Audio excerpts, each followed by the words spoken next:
Good evening सबाइके आज के आलोचना करब क्लास 12 तड़िৎ रसायन বা ইলেকট্রোকেমিস্ট্রির একটা গুরুত্বপূর্ণ টপিক সেটা হচ্ছে প্রমাণ তড়িৎদ্বার বিভব বা স্ট্যান্ডার্ড ইলেকট্রোড পোটেনশিয়াল নির্ণয়।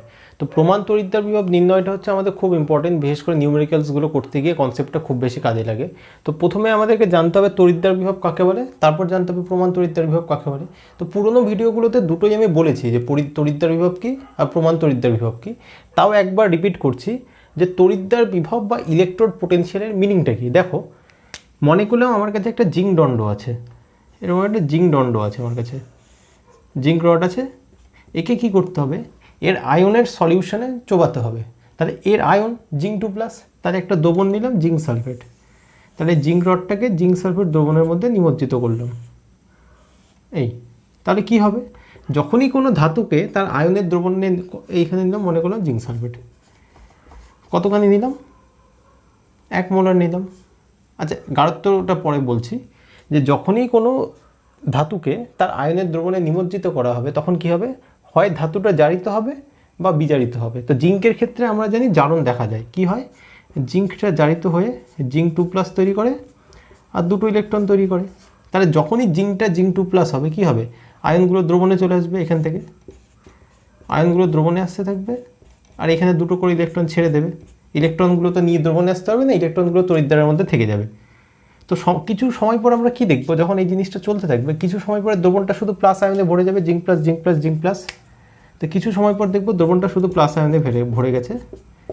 আর তড়িৎদ্বারটা কি, সিমিলারলি তড়িৎদ্বারটা দেখতে হচ্ছে মাইনাসের এই ইলেকট্রনগুলো তড়িৎদ্বারে থেকে যাওয়াতে ইলেকট্রনে ভরে যাবে।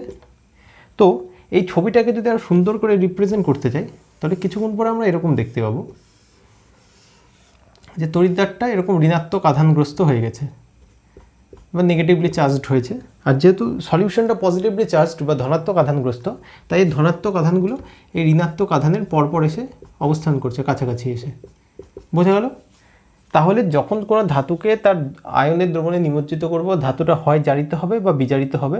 হয়ে এই ধরনের একটা জিনিস দেখতে পাবো যে একটা নেগেটিভ আয়নের স্তর তৈরি হয়েছে তড়িৎদ্বারের মধ্যে, আর দ্রবণের মধ্যে পজিটিভ আধানের একটা স্তর তৈরি হয়েছে। তাহলে দেখে দুটো স্তর তৈরি হয়েছে।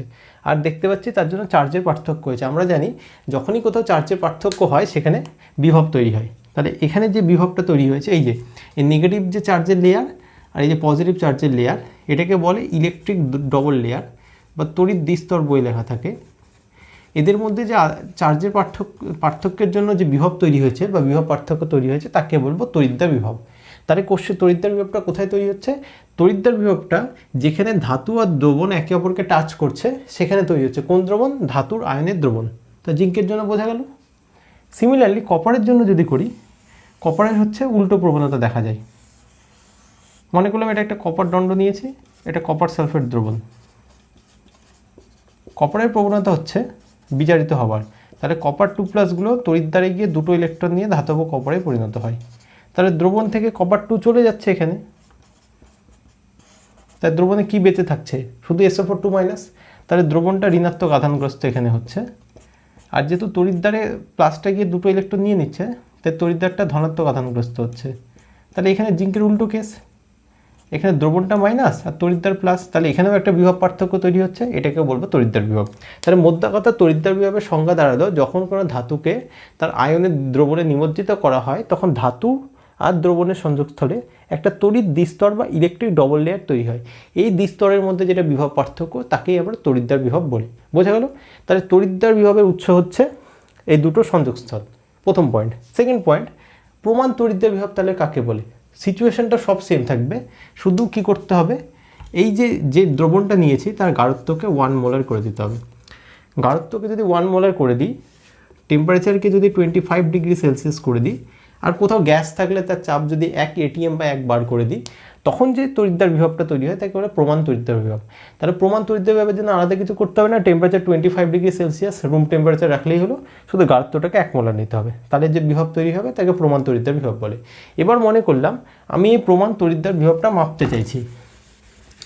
আমরা তো মেপে অলরেডি বসে থাকি, যত নিউমেরিক্যালসগুলো করিয়েছি পুরনো ভিডিওতে দেখেছো যে এরকম করে আমরা ভ্যালু দেওয়া থাকে না অঙ্কের পাশে, E0 জিঙ্ক 2+ থেকে জিঙ্ক -0.76 ভোল্ট, E0 কপার 2+ থেকে কপার +0.34 ভোল্ট। তাহলে এই ডেটাগুলো আমরা পাচ্ছি কোথা থেকে, দেখো কি করতে হবে, আমাকে বিভব মাপতে হবে। আমরা জানি যে কোথাও বিভব পার্থক্য মাপতে হবে। কোথাও যদি বিভব পার্থক্য মাপতে হয় তার জন্য 2-3টে জিনিস আছে আমাদের কাছে। ভোল্টামিটার আছে, মাল্টিমিটার আছে, এগুলো দিয়ে আমরা মাপতে পারি। মাল্টিমিটারও ব্যবহার করতে পারি। তাহলে কি করতে হবে, যে যন্ত্রের সাহায্যে বিভব পার্থক্যটা মাপতে চাইছি তার একটাকে পজিটিভের সাথে কানেক্ট করতে হবে, একটাকে নেগেটিভের সাথে কানেক্ট করতে হবে। আমি পোটেনশিওমিটারও পড়িয়েছি একটা ভিডিওতে, সেটাও দেখে নিতে পারো। তাহলে কি করতে হবে, মনে করলাম এখানে এরকম একটা যন্ত্র নিলাম, হ্যাঁ একটা যন্ত্র নিলাম, দুটো এন্ড আছে। তাহলে একটা এন্ডকে কী করতে হবে, পজিটিভের সাথে আমাদের দ্রবণে লাগিয়ে দিতে হবে, আর একটা এন্ডকে এই তড়িৎদ্বারের সাথে লাগিয়ে দিতে হবে। তড়িৎদ্বারের সাথে তো আমি কানেক্ট করে দেবো, কিন্তু দ্রবণের মধ্যে তারটাকে এভাবে দিয়ে কখনো কানেক্ট করা সম্ভব? বুঝতেই পারছো সম্ভব না। দ্রবণের মধ্যে তার কোথা থেকে কানেক্ট হবে, সম্ভব না।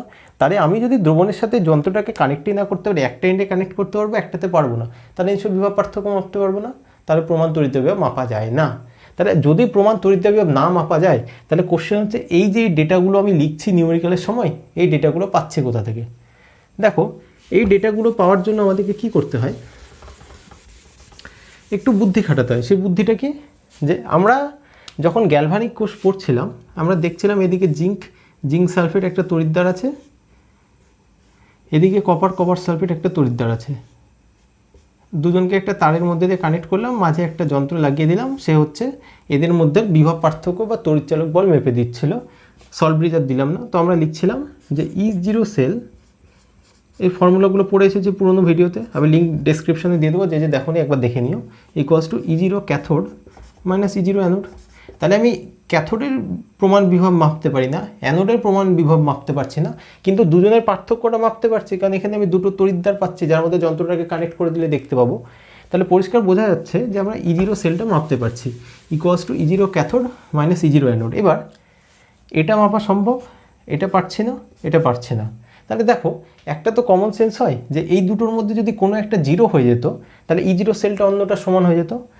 মনে করলাম সাপোজ যে অ্যানোডের বিভবটা আমি বললাম 0, তাহলে কি হতো, E0 cell equals to E0 cathode.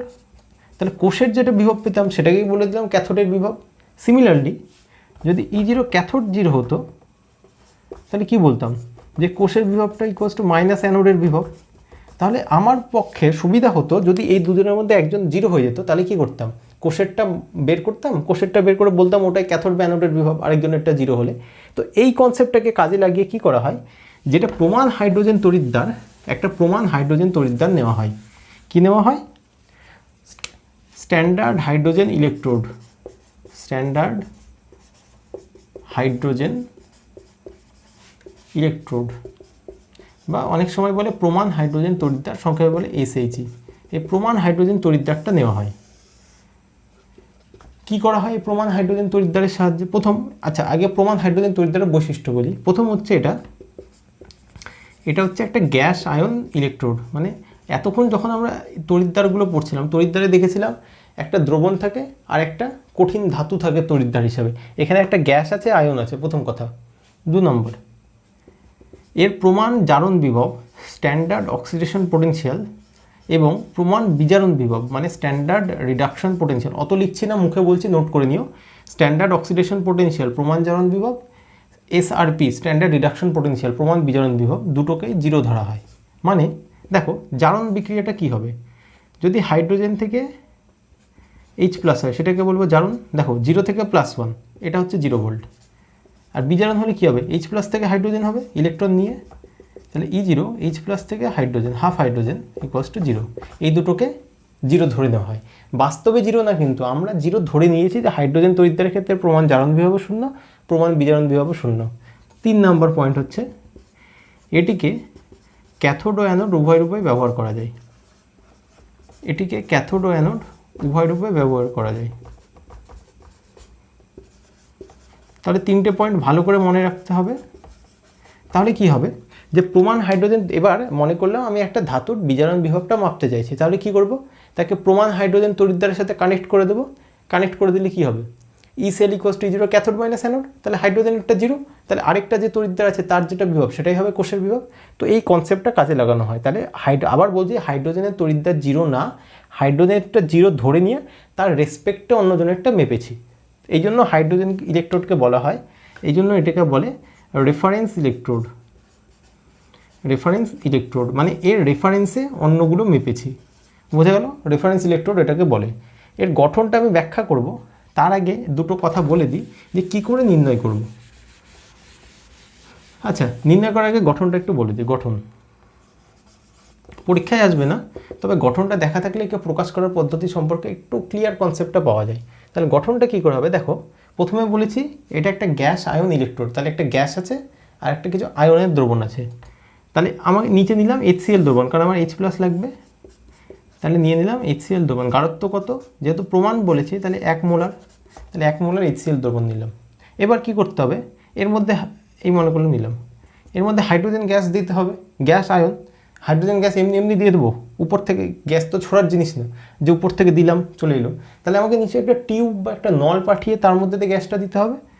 তাহলে এর মধ্যে একটা বড় নল ঢোকানো হলো, এরকম একটা ছিদ্র থাকবে, যে ছিদ্র দিয়ে গ্যাসটাকে এর মাঝে পাঠাবো, হলো। এবার গ্যাসটা, আচ্ছা মনে করলাম হাইড্রোজেন গ্যাস এদিক দিয়ে পাঠাচ্ছি 1 ATM বা একবারের, পাঠিয়ে দিলে রিয়াকশন করবে? আমরা ভালো করে জানি যতক্ষণ কারেন্ট না দেবো কোনো রিয়াকশন হবে না। তাহলে এখানে তো গ্যাস আছে, দ্রবণ আছে, তাহলে কারেন্ট পাঠানোর তো কেউ নেই, তাহলে কাউকে দিতে হবে। তাই এখানে একটা প্ল্যাটিনাম তার ঢুকিয়ে দেওয়া হয়, যার মাথার মধ্যে একটা প্ল্যাটিনাম ফয়েল থাকে, যার উপর প্ল্যাটিনাম ব্ল্যাকের কোটিং করা থাকে। তাহলে এটা কি একটা প্ল্যাটিনাম ফয়েল যার উপর প্ল্যাটিনাম ব্ল্যাকের কোটিং করা আছে। আশা করছি মনে থাকবে। কি করতে লাগে, এটা হচ্ছে হাইড্রোজেন গ্যাসের শোষণ করতে লাগে বা অধিশোষণ করতে লাগে, যা বুঝো। হাইড্রোজেন গ্যাস শোষণ করতে লাগে বা অধিশোষণ করতে লাগে। এটা হচ্ছে প্ল্যাটিনাম ব্ল্যাকের একটা প্ল্যাটিনামের ফয়েল, যার উপর প্ল্যাটিনাম ব্ল্যাকের একটা কোটিং করা আছে।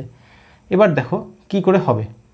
প্রথম কথা, যখন একে আমি ক্যাথোড রূপে ব্যবহার করব, আচ্ছা প্রথম অ্যানোড বলি, এটাকে যদি অ্যানোড রূপে ব্যবহার করি, অ্যানোডে কি হবে, জারণ হবে। জারণ মানে তখন এখান থেকে যে হাইড্রোজেন গ্যাসগুলো পাঠাচ্ছি সেটা নিশ্চয়ই ভেঙে গিয়ে কী তৈরি করবে, 2H+ প্লাস দুটো ইলেকট্রন, জারণ তো হাইড্রোজেন থেকে H+, জারণ 0 থেকে +1, তাহলে এই বিক্রিয়াটা হবে। তাহলে কী হবে, হাইড্রোজেন গ্যাসটা আসবে, এর উপর শোষিত হবে, তারপর যখনই কারেন্ট যাবে এটা ভেঙে H+ আকারে দ্রবণে চলে আসবে, বোঝা গেল? হাইড্রোজেন গ্যাসটা এর উপর শোষিত হবে, এই প্ল্যাটিনাম তার দিয়ে কারেন্ট দেব, ওটা জারিত হয়ে H+ হয়ে দ্রবণে চলে আসবে। ক্লিয়ার? এর বিভবটা 0। এবার বিভবটা তুমি যে ফর্মে লেখো, H2 থেকে 2H+ 0 লেখো, অথবা এই ইকুয়েশনটাকে 2 দিয়ে ভাগ করে যে ফর্মে লেখো কোনো ভুল নেই।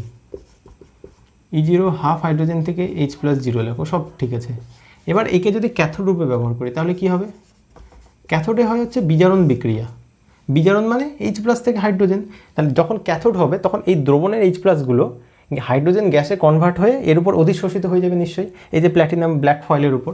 তাহলে H+টা একটা ইলেকট্রন নিয়ে তৈরি করবে H2, ব্যালেন্স করার জন্য 2 দিয়ে গুণ করে দিলাম, তখন এটা হবে H+গুলো ইলেকট্রন শোষণ করে H2 আকারে এর উপর শোষিত হবে, আর যা এক্সেস বেঁচে থাকবে সেটা বুদবুদ আকারে বেরিয়ে যাবে। বোঝা গেল? এই হচ্ছে বিক্রিয়া। তাহলে এর বিভব 0 আমরা ধরে নিয়েছি। তাহলে এই হচ্ছে প্রমাণ হাইড্রোজেন তড়িৎদ্বারের গঠন বললাম, বিভবগুলো 0, খুব ইম্পর্টেন্ট কোশ্চেন। তাহলে এবার আরেকটা পয়েন্ট ভালো করে দেখো, যেখানে কারেন্ট পাঠানোর জন্য কিন্তু প্ল্যাটিনাম তার ব্যবহার করতে হয়েছে। তাহলে এবার যদি বলে তোমাকে প্রমাণ হাইড্রোজেন তড়িৎদ্বারকে রিপ্রেজেন্ট করো, তাহলে অ্যানোড হিসাবে কী করে রিপ্রেজেন্ট করবো? দেখো অ্যানোডে কী হয়েছে, অ্যানোডের বিক্রিয়াটা আগেই বলেছি, অ্যানোডে হয়েছে হাইড্রোজেন থেকে H+ বা হাইড্রোজেন থেকে H+, যেটা লেখো। তাহলে অ্যানোডে মনে করলাম এরকম লিখলাম, হাইড্রোজেন থেকে হয়েছে, আচ্ছা চাপগুলো ব্র্যাকেটে লিখে দেওয়ার নিয়ম লিখছে না আপাতত, হাইড্রোজেন থেকে হয়েছে H+, কত 1 মোলার যা ছিল। তাহলে এটা যদি রিপ্রেজেন্ট করতে হয়, এটা যদি কোষটাকে রিপ্রেজেন্ট করে, তাহলে এভাবে রিপ্রেজেন্ট করলে তো হবে না, কারণ এর মধ্যে কারেন্ট যাবে না।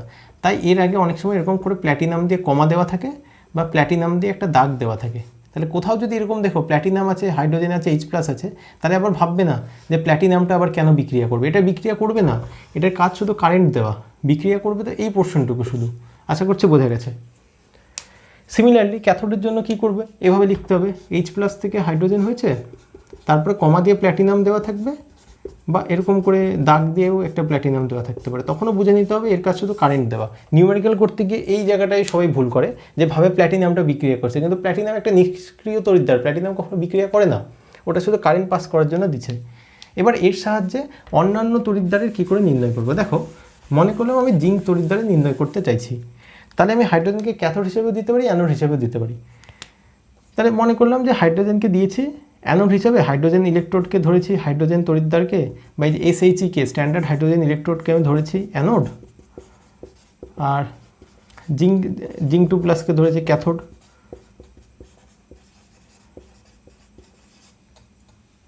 এটা উল্টো, তাহলে কী করে রিপ্রেজেন্ট করবো? দেখো, প্রথম অ্যানোড হাইড্রোজেনটা, এখানে হবে জারণ বিক্রিয়া। তা জারণ বিক্রিয়া কী হবে? জারণ বিক্রিয়া মানে H2 থেকে H+, তাহলে এভাবে লিখবো H2 H+, লবণ সেতু দেব। তারপর কি হবে? ক্যাথোডে বিজারণ হবে, তার মানে জিঙ্ক 2+ থেকে জিঙ্ক। বোঝা গেল? এবার দেখো, জিঙ্কের দিকে তো জিঙ্ক নিজে ধাতু, কারেন্ট ক্যারি করবে, লাগবে না। এদিকে একটা প্ল্যাটিনাম দিতে হবে। এই পাশে অনেক সময় চাপ টাপগুলো দেওয়া থাকে, তো সেগুলো দেখে ভয় পেলে হবে না। তাহলে এবার এই কোষের যদি বিভব নির্ণয় করতে হয়, কী হবে? E0 cell equals to E0 cathode minus E0 anode. এবার কি, অ্যানোড হিসাবে ব্যবহার করছি প্ল্যাটিনাম, এর তো 0 ভোল্ট, তাহলে ই সেল ইকুয়ালস টু হয়ে যাবে E0 ক্যাথোড। বোঝা গেল? কারণ অ্যানোডেরটা 0। তাহলে এভাবে যেটা কোষের বিভব হবে সেটাই হয়ে যাবে হচ্ছে জিঙ্কের বিভব। সিমিলারলি কপারের জন্য করলেও যেটা কোষের বিভব সেটাই কপারের বিভব, যদি হাইড্রোজেনকে অ্যানোড হিসেবে ব্যবহার করি। এইভাবে হাইড্রোজেনের রেসপেক্টে প্রত্যেকটা ধাতুর বিভব আমরা নির্ণয় করেছি। আর যেহেতু হাইড্রোজেনের রেসপেক্টে করেছি, তাই কোনো ভুল হওয়ার গল্প নেই, কারণ হাইড্রোজেনের সাপেক্ষেই তো কারটা কত বেশি কম সেটা বের করেছি। এই জন্য হাইড্রোজেনকে বলা হয় রেফারেন্স ইলেকট্রোড। তো এই হলো আমাদের standard hydrogen electrode, reference electrode বা এর বিভব 0, বা হাইড্রোজেন তড়িৎদ্বারকে কী করে রিপ্রেজেন্ট করে। যত জায়গায় দেখবে এমন একটা ধাতু আছে বা এমন একটা কিছু আছে যে কারেন্ট ক্যারি করতে পারছে না, প্রত্যেকটা জায়গায় একটা করে প্ল্যাটিনাম দেওয়া থাকবে। প্ল্যাটিনাম নিষ্ক্রিয় তড়িৎদ্বার, বিক্রিয়া করে না, ধরে নেবে শুধুমাত্র কারেন্ট ক্যারি করার জন্য দিচ্ছে। তো এখানেই আমাদের এই ভিডিওটা শেষ হলো। নেক্সট ভিডিওতে আমরা শুরু করবো তড়িৎ রাসায়নিক শ্রেণী।